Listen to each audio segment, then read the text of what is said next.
알림 속에는 학생들의 등수와 점수가 없습니다.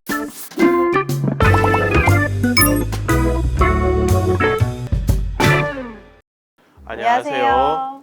더 나은 교육 추진단 더 나은 학년팀 교사 김병용입니다. 학교와 집 안팎으로 고군분투하고 있는 교사 이세윤입니다. 지난 강원 학생 성장 진단 평가를 안내하기 위한 영상으로 찾아뵀는데요. 이제 평가를 실시했고 학생 알림을 받아보셨을 거예요. 근데 그걸 보시고 나서 뭔가 궁금한 점이 많으실 것 같아서 저희가 준비해봤어요. 알림 속에는 학생들의 등수와 점수가 없습니다. 대신 학생들의 학습에 필요한 더 중요한 정보들이 들어있는데요. 학부모님들께서 이 정보들, 그 다음에 학생들이 이 정보를 어떻게 이해하고 활용해야 되는지 오늘 영상을 준비하였습니다. 그럼 강원 학생 성장 진단 평가 두 번째 이야기, 학부모님들을 위한 강원 학생 성장 진단 평가 학생 알림 보는 법, 지금부터 시작해볼까요? 시작하겠습니다. 네. 여기에는 어떤 내용들이 담겨 있죠? 크게 4개의 정보로 구성되어 있습니다. 첫 번째 정보는 나의 성취 기준에 도달 정보를 알려주는 부분이 하나가 있고요. 그 다음에 그것을 바탕으로 학생이 어떻게 학습을 해야 되는지에 대한 정보를 알려주는 나의 학습 방향, 그리고 세 번째로 학생들이 교과의 각 영역별로 어떠한 수준에 있는지에 대해서 파악할 수 있는 방사형 그래프, 그리고 네 번째로 나의 학습 내용에 대한 구체적인 정보를 제공해주는 부분으로 구성되어 있습니다. 선생님, 이렇게 들었을 때는 뭔가 막연한데요. 혹시 하나하나 자세하게 설명해 주실 수 있으실까요? 학생 알림을 받아보시면 가장 먼저 눈에 들어오는 게 나의 성취 기준 도달 정도는 이라는 표가 들어올 겁니다. 그리고 그 부분에는 도달과 미도달로 나눠져 있는데요. 이 도달과 미도달이 의미하는 것은 학생 여러분들이 1년 동안 공부해야 되는 성취 기준에 도달했는지, 그것을 충분히 학습했는지 여부에 대해서 알려주는 부분이 되겠습니다. 그래서 도달 부분에 표시가 되어 있는 학생분들은 그 성취 기준에 적어도 70% 이상은 학습을 했다, 충분히 학습을 했다라고 판단을 하시면 될 것 같습니다. 성취 기준은 무엇인가요? 성취 기준이라는 것은 학생들이 학년군 또는 해당 학년에서 학생들이 학습 후에 도달해야 되는 학습 목표라고 생각하시면 쉽게 이해하실 수 있을 것 같습니다. 그럼 선생님, 그 미도달이라고 표시되어 있으면 어떻게 해석하면 좋을까요? 해당 학년에서 요구하는 그러한 성취 기준 중에 25% 미만에 미도달했다라고 판단을 하시면 될 것 같습니다. 예를 들어서 약 10개의 성취 기준 중에 2개 이하의 성취 기준에만 도달했고 8개는 도달하지 못했다고 판단하시면 될 것 같고요. 그러면 뒤에 나의 학습 방향에 대한 설명을 들으면 조금 더 이해가 쉬울 것 같아요. 1수준부터 4수준까지 나누어져 있습니다. 기본형 문항과 심화 선택형 문항으로 나눠져 있어요. 그래서 기본형 문항에서의 성취 수준과 심화 선택형 문항에서의 성취 수준을 종합해서 학생들의 학습 방향을 제시하는 그러한 부분이 되겠습니다. 그래서 1수준을 보시면요, 해당 학년 학습 내용을 심화하여 학습할 것을 추천한다고 되어 있는데요, 1수준에 표시가 된 학생들 같은 경우에는 기본형 문항을 통해서 성취 기준에 충분히 도달했다는 것이 판단이 되고, 그 다음에 심화형 문항을 통해서 심화 학습도 가능하다는 것이 수준이 판단이 된 두 가지 모두의 조건이 충족된 학생들한테 제시되는 학습 방향이 되겠고요. 2, 3, 4 수준과 같은 경우에는 기본형 문항에서의 수준만을 가지고 이렇게 판단하게 되겠습니다. 2, 3 수준 같은 경우에는 기본형 문항에서 도달 수준에 해당하는 학생들로서 학생들이 스스로 학습, 복습이나 또는 보충 학습을 진행할 수 있는 학생들의 수준을 의미하는 부분이 되겠고요. 4수준 같은 경우에는 제가 방금 전에 설명드렸던 것처럼 미도달에 해당되는 학생들로서 상담이라든가 보충 활동들을 통해서 겨울방학 동안 집중적인 보충 학습이 이루어져야 되는 대상 학생들이 되겠습니다. 국어과를 한번 예시로 가져와 봤어요. 저의 성취 기준 도달 정도는 도달이에요. 한 해 동안 학습한 목표에 도달했다고 이제 해석할 수 있고요. 학습 방향을 봤더니 3수준이네요. 성취 기준에 도달했지만 그래도 방학 동안에 그 부분에 대해서 조금 더 학습을 해야 된다고 생각하면 될 것 같아요. 다음으로 보시게 되는 것이 지금 보시는 방사형 그래프가 되겠는데요. 방사형 그래프에 보면 지금 현재 듣기, 말하기, 읽기, 쓰기, 문법, 문학 이렇게 5가지의 영역이 표시되어 있습니다. 이것은 아무래도 국어 교과의 영역 같은데요.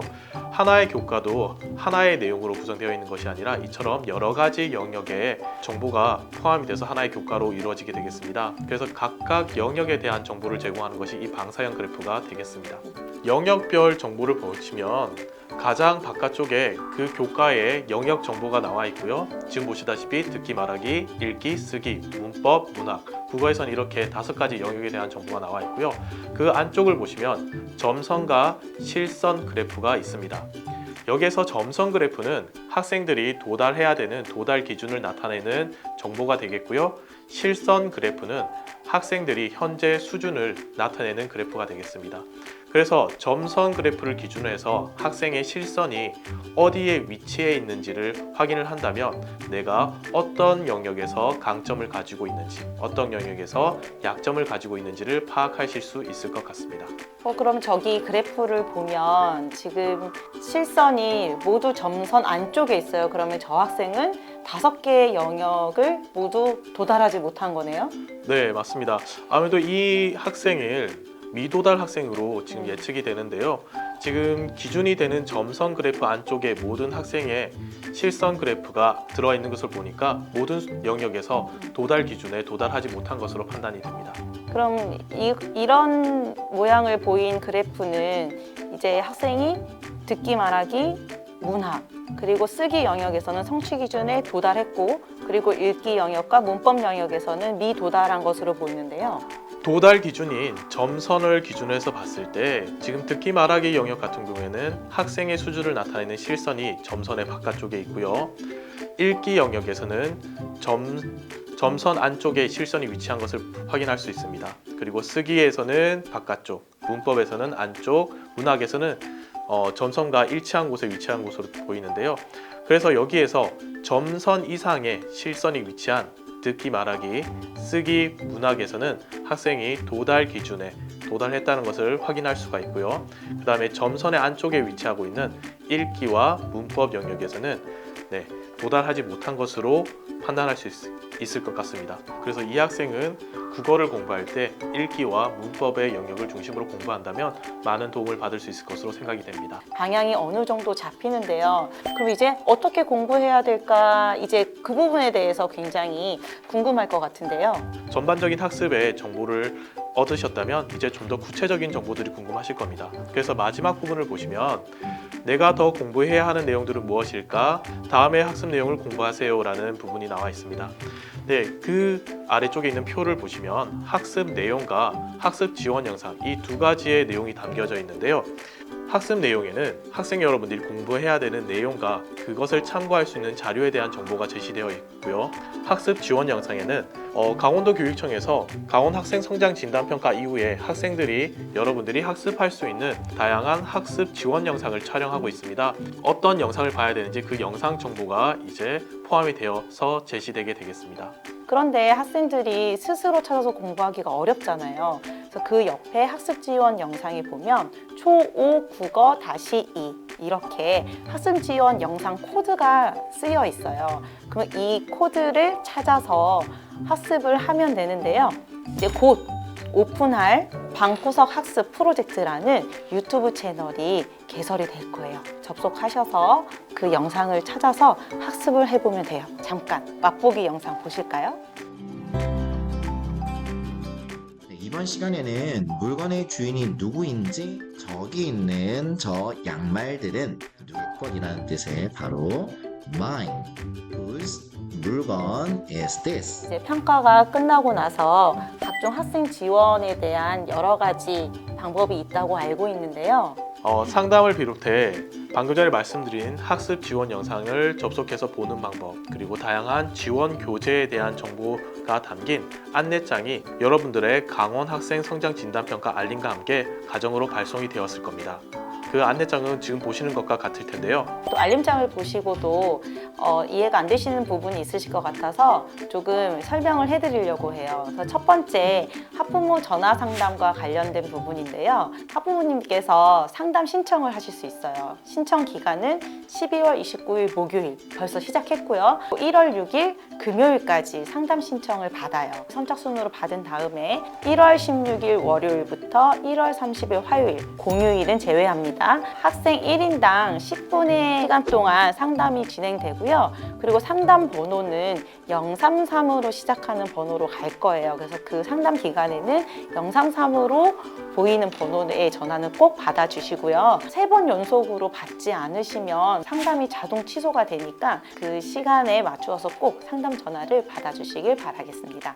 이게 선착순으로 진행되기 때문에 상담 신청을 못하신 그 가정이 있으실 것 같아요. 2023년도에 새학년 담임 선생님과 함께 교과 선생님과 함께 상담이 가능하니까요. 너무 염려치 마시고 상담을 진행하시면 좋을 것 같아요. 그 다음 저희 학습 지원 영상에 관련된 부분인데요. 받아보시는 이 알림장에 보면 QR코드가 있어요. 그 안에 방구석 학습이라는 유튜브 채널이 있고요. 거기 가셔서 보시면 되고요. 이것은 1월 16일 월요일부터 채널이 오픈되니까 그때부터 시작하기를 바라겠습니다. 가온 학생 성장 진단 평가 이제 결과를 받아보시고 보충 학습을 하고 싶은 학생들 같은 경우에는 수학, 영어 보조 교재를 신청할 수 있는데요. 보조 교재는 기초 교재와 전환기 교재 이 두 가지로 나눠져 있습니다. 기초 교재에는 영어 교재와 수학 교재가 있는데요. 영어 교재는 지금 알파벳 깨치기, 파닉스 깨치기, 단어 깨치기 3종이 있고요. 지금 보여드린 것 같은 이러한 교재가 나가게 될 것 같습니다. 수학 교재에는 이제 똑똑 수학 탐험대 2종과 그 다음에 모두를 위한 분수 4종이 준비되어 있습니다. 지금 보여드리는 똑똑 수학 탐험대 같은 경우에는 1, 2학년 걸 제가 그냥 샘플로 보여드리려고 가져왔는데 이게 3, 4학년 용으로 제작돼서 보급될 예정이고요. 그 다음에 분수에 어려움이 있는 학생들을 위해서 모두를 위한 분수 지금 한 가지 종류만 가져왔는데요. 이 4종 중에 선택해서 학생들한테 지원될 예정입니다. 전환기 교재로 영어, 디딤 영어가 2종이 개발돼서 이게 신청 학생들한테 보급될 예정이고요. 디딤 영어 지금 보여드린 것은 중학교용 디딤 영어고요. 초등학교 6학년용 디딤 영어도 준비돼서 신청 학생들한테 한해 보급될 예정입니다. 그리고 수학에 어려움이 있는 학생들 6학년에서 중학교로 올라가는 친구들 그 다음에 중학교 3학년에서 고등학교로 올라가는 학생들 중에서 신청한 학생들에 한해서 사다리 수학 전환기 교재가 제공될 예정입니다. 이 교재를 희망하시는 학생들께서는 오른쪽 편에 보이는 QR코드를 활용해서 신청을 해주시면 될 것 같고요. 신청 시에 기입한 주소지로 1월 중에 배송될 예정입니다. 선생님, 기초교재와 전환기 교재의 차이가 무엇일까요? 기초교재는 초등학교 4학년부터 6학년 학생들 모두 다 해당되는 교재로요. 초기본학습에 대해서 스스로 복습하거나 보충학습을 희망하는 학생들이 사용할 수 있는 교재라고 생각하시면 될 것 같고요. 그 다음에 디딤영어라든가 사다리 수학 같은 전환기 교재는 초등학교 6학년에서 중학교로 올라가는 친구들 또는 중학교 3학년에서 고등학교로 올라가는 친구들이 올라가기 전에 스스로 다시 한번 보충할 수 있는 교재로 쓸 수 있도록 만들어 놓은 것이 전환기 교재가 되겠습니다. 자, 이제 강원 학생 성장 진단 평가에 대한 궁금증 좀 풀리셨나요? 학생 여러분, 공부는 마라톤과 같은 것 같습니다. 이번에 받은 정보를 가지고 공부를 지금 당장 열심히 시작하는 것도 중요하지만 공부와 놀이와 운동을 함께 균형 있게 하는 것이 더욱 중요한 것 같습니다. 이번 겨울방학 때 열심히 공부를 시작하시되 모든 것을 다 끝내려고 하지 마시고요. 새로운 학기가 시작되시면 여러분들이 공부했던 그 시점에서 다시 한번 선생님과 대화를 나누고 다시 협력해서 열심히 다시 시작해 나갔으면 좋겠습니다. 그럼 우리 아이들이 건강하고 밝게 성장해 주기를 바라면서 이만 마칠까요? 고맙습니다.